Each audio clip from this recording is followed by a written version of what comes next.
Selamat sore, izin dosen menyesuaikan, izin memperkenalkan diri, Taruna tingkat 2 Politeknik Pengayoman Indonesia, jurusan Ilmu Pemasyarakatan Angkatan 58. Nama Jessica Maria Arianto Manurung, STB 5412, Prodi Teknik Pemasyarakatan kelas B. Izin Bapak, izin menjelaskan untuk tugas kriminologi saya. Kriminologi adalah ilmu yang mempelajari kejahatan dari berbagai sudut, termasuk faktor biologis, psikologis, dan sosial yang mempengaruhi pelaku kejahatan. Salah satu teori penting dalam kriminologi adalah teori differential association yang dikemukakan oleh Edwin H. Sutherland.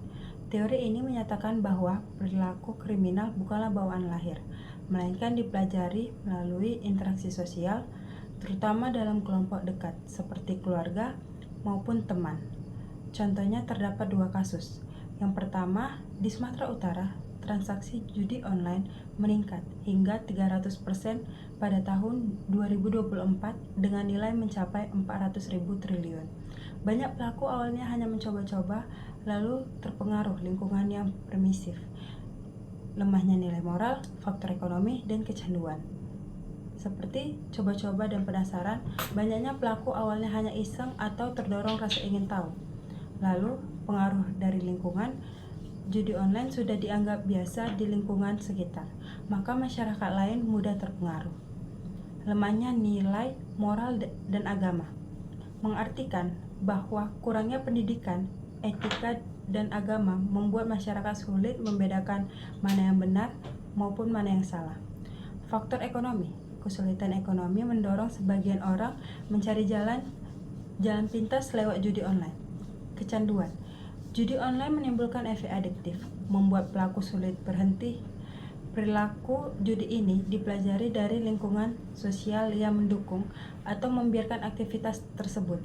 Begitu juga dengan kasus yang kedua, yaitu kasus pencabulan anak yang terjadi di Deli Serdang, yang mendominasi kasus kriminal dengan 790 laporan antara tahun 2013 sampai 2016.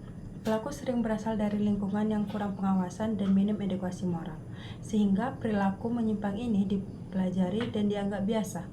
Banyak pelaku pencabulan anak di Deli Serdang yang berasal dari lingkungan yang permisif, terdapat kekerasan seksual atau kurang memiliki kesadaran hukum.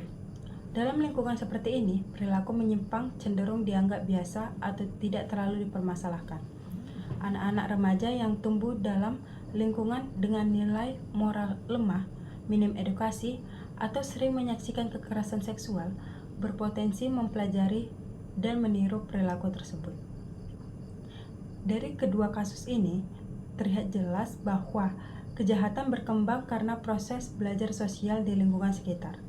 Oleh karena itu, pencegahan efektif harus dimulai dari penguatan moral, edukasi, dan pengawasan lingkungan sosial, serta penegakan hukum yang tegas. Demikianlah yang bisa saya sampaikan tentang materi kriminologi dengan teori differential association. Atas perhatiannya, saya ucapkan terima kasih.